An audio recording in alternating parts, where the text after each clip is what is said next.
The Young and the Restless spoilers. Fridays. Recap full, the 29th of May, 2026. Oh my God, besties. Welcome back to the channel. Today is Thursday, and let me tell you, the sun might be shining outside, but the vibes in Genoa City are absolutely rancid right now.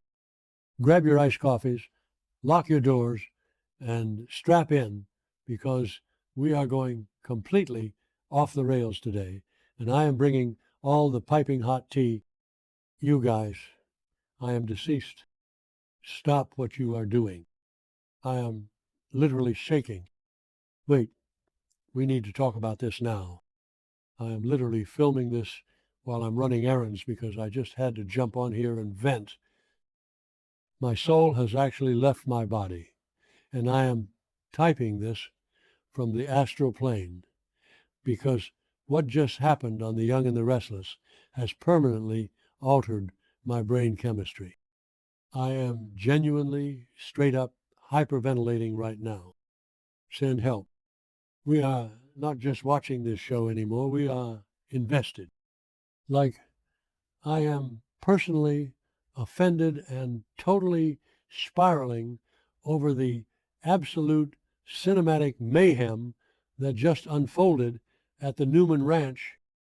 Wait, backtrack for a second, I missed a step. Let's start with the matriarch herself, Nikki Newman.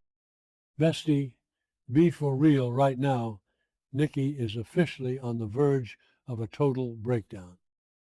She is having these massive, unyielding headaches, which is honestly so valid considering her entire family is a walking disaster zone right now.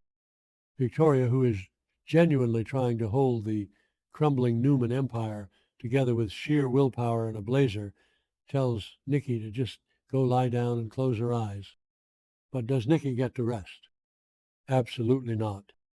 She spirals into this terrifying, dark, twisted nightmare. We are talking a full-on psychological horror movie playing in her head. I'm calling it her subconscious is screaming at her about Victor, Jack, Nick, and the absolute demon that is Matt Clark. The trauma is so real, you guys. I literally had to pause the screen and take a deep breath because the aesthetic of her terror was just too much. Did I say that yet? My brain is mush. Moving on. Oh, hold on. I should have mentioned this earlier, but I was mid-skincare and smeared charcoal mask all over the rug when the main event happened. Literally had to yeet my phone across the room. Okay, picture this. We are at the Newman Ranch. The tension in the living room is so thick you could cut it with a chainsaw. Who is in this room? Victor Newman, looking like he wants to obliterate a small country. Sharon and Noah, who are already traumatized beyond belief. And then Matt Clark and Sienna freaking Bacall. Yes, Sienna, the dealer, the unhinged loyalist. Why is she even breathing the same air as the Newmans right now? They are officially on my do not perceive list. I am so done. The audacity of Matt and Sienna just standing there in the Newman living room is giving major I cannot even energy. And then it happens. The moment that literally stopped my heart. Nick Newman, the former Golden Boy, who's currently drowning in fentanyl and cocaine, is completely out of his mind. He is so far gone that he pulls out his phone and tries to make a call to Matt. Bestie. Matt is literally standing in the same room. Nick is hallucinating or just so deeply intoxicated that his brain is misfiring on every single cylinder. He's trying to call the man who's standing right in front of him, and before anyone could even process this absolute glitch in the matrix, Nick just drops. He straight up collapses onto the floor of the ranch. Boom. Down. I screamed. I actually screamed into a pillow.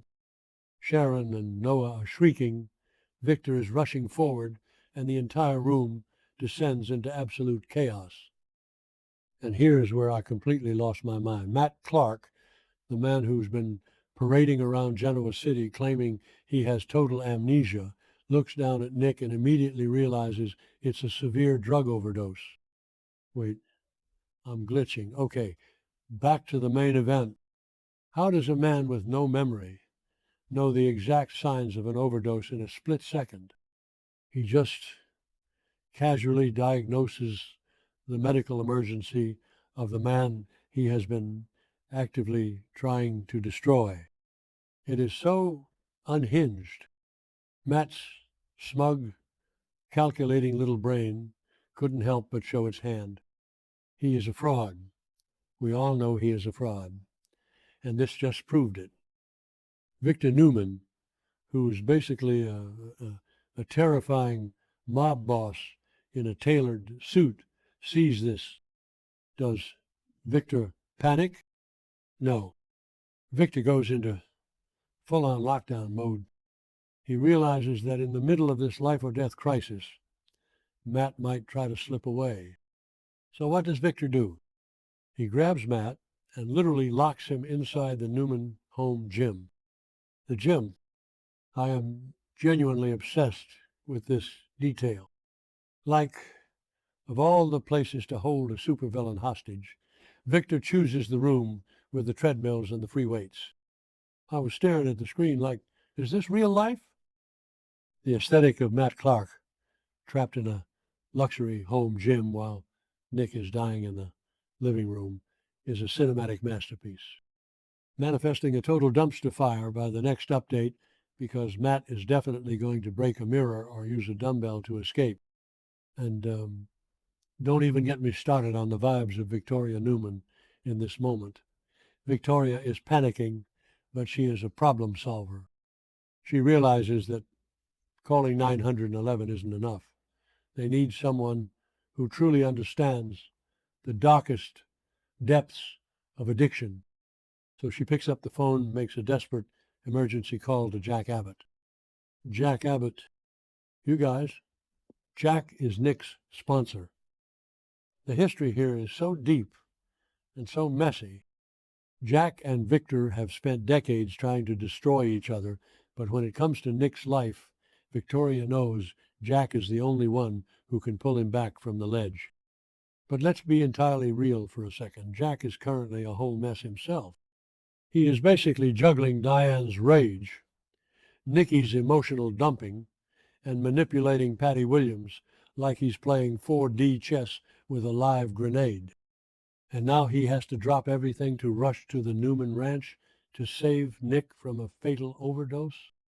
The stakes are astronomical. I am literally clutching my chest because I am too unwell to handle the gravity of these events. Jack is going to walk into that ranch, see Victor standing over his dying son, hear Matt Clark banging on the gym doors, and probably just want to turn around and walk right back out.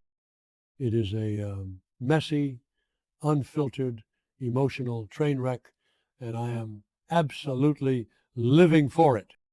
Wait, hold on. I hear a weird buzzing noise outside my car window. Is that a bee? Anyway, ignore that. Back to the tea. Because while the Newmans are literally fighting the Grim Reaper in their living room, we have a completely different saga happening across town that is genuinely making me spiral.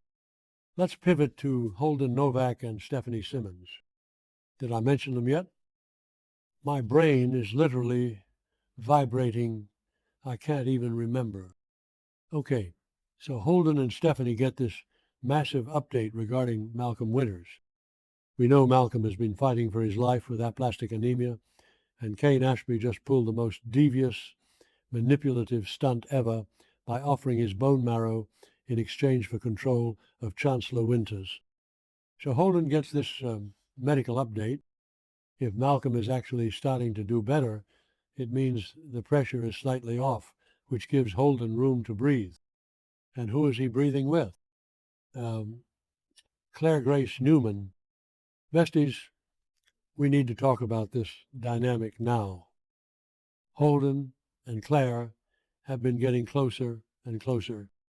They are trauma bonding over their incredibly messy, complicated family trees. Claire is giving him all this sweet, empathetic advice, and Holden is looking at her like she hung the moon. But I am sitting here, squinting at my screen, overanalyzing every single micro expression because does Claire actually like him? I am so torn. On one hand, their chemistry is kind of adorable, and Holden is just this lost puppy trying to figure out where he fits in the Winters legacy. But on the other hand, Claire is a Newman. She has that dark, complex Newman blood running through her veins. Is she genuinely falling for Holden, or is she just enjoying the attention? Is she just keeping him around for fun because she's bored and he's available? I am straight up analyzing her outfit choices to see if they give off in love or playing games energy. If she breaks Holden's heart after everything he has just been through with Devon and Nate rejecting him, I will personally riot. They are officially on my watch list, and I am manifesting some unhinged prophecies for this couple. I'm calling it right now. The villain arc is about to go nuclear. Matt Clark is going to escape that gym. Nick is going to wake up and not remember anything. Jack is going to use this favor to hold something over Victor's head, and Claire is going to shatter Holden's fragile little heart. I cannot even deal with the stress. I need to go lie down in a dark room with a cold compress because this show has completely taken over my entire personality, and I am not okay. The audacity of these writers to give us this much drama in one single episode. I am deceased. Genuinely, literally deceased. Okay, I need to go finish my errands before I start screaming in this parking lot again.